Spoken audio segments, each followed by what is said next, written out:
नमस्कार दोस्तों, स्वागत है आपका हमारे channel divine knowledge and eternal peace पर।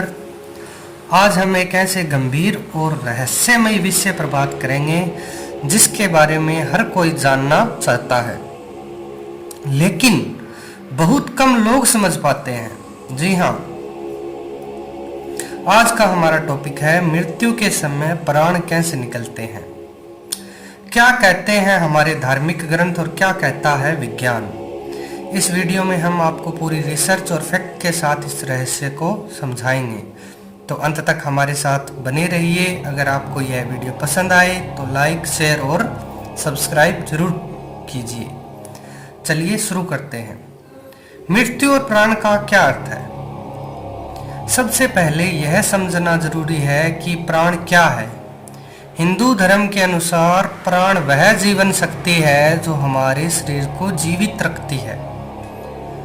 यह आत्मा का हिस्सा नहीं है, बल्कि वह ऊर्जा है जो शरीर के सभी कार्यों को नियंत्रित करती है। गरुड़ पुराण और अन्य शास्त्रों में बताया गया है कि मृत्यु के समय आत्मा शरीर छोड़ देती है और प्राण भी शरीर से निकल जाते हैं। लेकिन यह प्रक्रिया कैसे होती है? क्या यह दर्दनाक या शांतिपूर्ण है? आइए पहले धार्मिक ग्रंथों की बात करें। हिंदू धर्म में गरुड़ पुराण और भगवत गीता जैसे ग्रंथ मृत्यु और आत्मा के बारे में विस्तार से बताते हैं। गरुड़ पुराण के अनुसार जब मृत्यु का समय नजदीक आता है तो यमदूत आत्मा को लेने आते हैं। आत्मा शरीर के विभिन्न मार्गों जैसे नाक, मुंह, आंखें या अन्य छिद्रों से निकल सकती है। यह इस बात पर निर्भर करता है कि व्यक्ति ने अपने जीवन में कैसे कर्म किए हैं।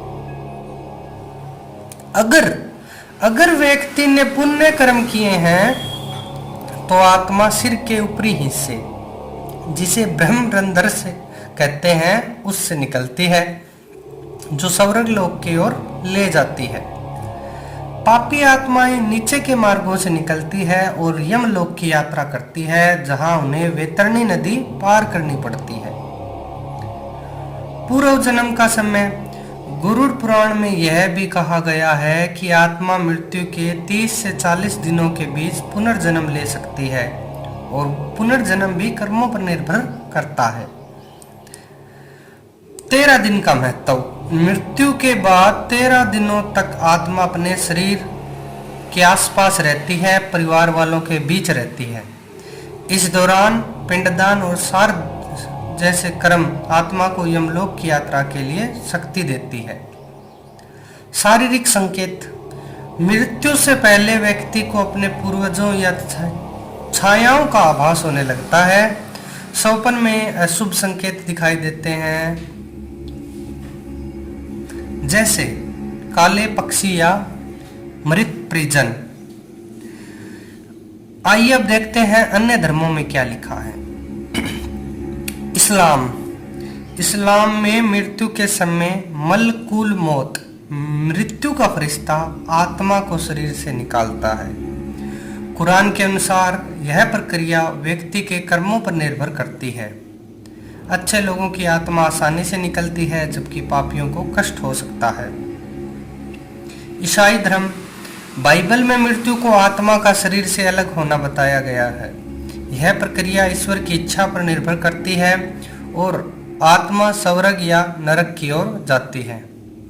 बौद्ध धर्म में मृत्यु को चेतना का एक रूप से दूसरे रूप में स्थानांतरण माना जाता है। प्राण निकलने की प्रक्रिया ध्यान और कर्मों से प्रभावित होती है। विज्ञान मृत्यु को शारीरिक प्रक्रियाओं के रुकने के रूप में देखता है। वैज्ञानिक दृष्टिकोण के हिसाब से मृत्यु के समय हृदय की धड़कन और श्वास रुक जाती है। मस्तिष्क को ऑक्सीजन न मिलने से वह कुछ ही मिनटों में मर जाता है। रिसर्च बताती है कि मृत्यु के समय मस्तिष्क से एंडोर्फिन जैसे केमिकल रिलीज होते हैं जो दर्द को कम कर सकते हैं। इससे मृत्यु शांतिपूर्ण लग सकती है। शारीरिक बदलाव। मृत्यु के 6 से 12 घंटे बाद शरीर में ओटोलिसिस नाम की प्रक्रिया शुरू होती है, जिससे कोशिकाएं स्वयं को नष्ट करने लगती है। Near death experience. कुछ लोग जो मृत्यु के करीब पहुंचकर लौटे, उन्होंने बताया कि उन्हें शांति, प्रकाश या सुरंग जैसा अनुभव हुआ। वैज्ञानिक इसे मस्तिष्क की ऑक्सीजन कमी से जोड़ते हैं।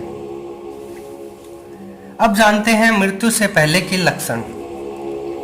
मृत्यु से कुछ दिन पहले शरीर कई संकेत देता है, जैसे त्वचा ठंडी और पीली होने लगती है, श्वास धीमी और अनियमित हो जाती है, व्यक्ति अधिक सोने लगता है और आंखें लंबे समय तक बंद रहती है, भूख और प्यास कम हो जाती है।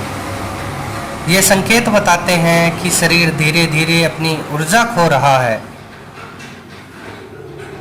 दोस्तों, मृत्यु जीवन का एक अटल सत्य है। हमारे धार्मिक ग्रंथ हमें सिखाते हैं कि अच्छे कर्मों से न केवल हमारा जीवन सुधरता है, बल्कि मृत्यु के बाद की यात्रा भी आसान होती है। विज्ञान हमें बताता है कि यह एक प्राकृतिक प्रक्रिया है, जिसे हमें स्वीकार करना ही पड़ेगा।